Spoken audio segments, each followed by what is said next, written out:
Hello guys, Andy here again, and we're looking at Blade once more. And Smartgate have changed the functionality of Blade's second class engraving, which is Burst.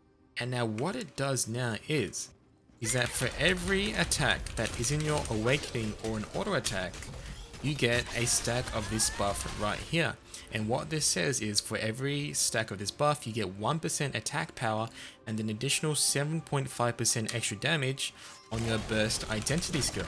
So at 20 stacks, you get 150% extra damage on your burst identity skill and an extra 20% attack power. And so what this results in are some crazy numbers, some crazy bursts. How do we take advantage of this? Well, we need a lot of multi-hits, and it just so happens that a lot of the holding skills for Blade have a lot of multi-hit components. So if you notice here, when I pop this holding skill, my W holding skill, I just got 3 stacks of my buff. I use my F skill, I just got 4 stacks of my buff. My D skill, another 4 stacks. Moonlight Tonic gives 2 stacks, E gives 4 stacks, and you can see we need to really use these holding skills to maximize the burst engraving. And here's another interesting side effect.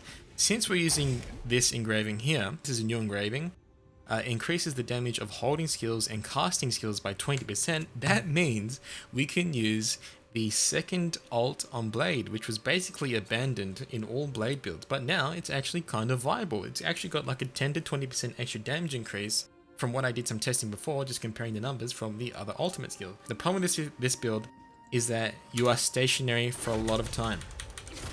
Because of all these holding skills, look how much you're stuck in place.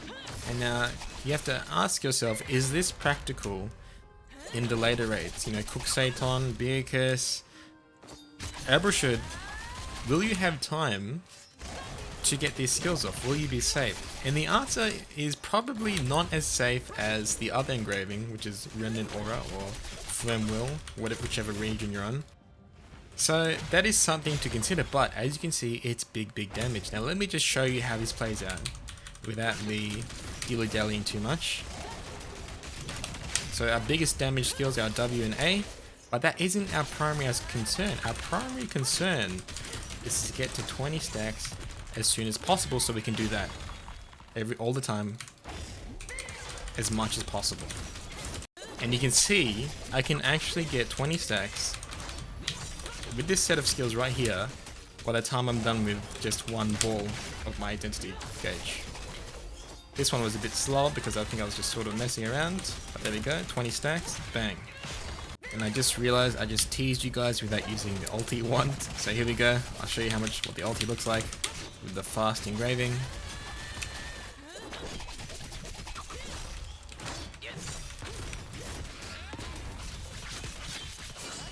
And you finish it with that, and then it begins again.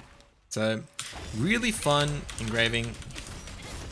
Tell me guys in the comments, what do you guys think? Do you prefer this engraving or do you like the other engraving? I'm gonna link you to my other video, my previous video of the other engraving build, Remnant Aura or Firm Will.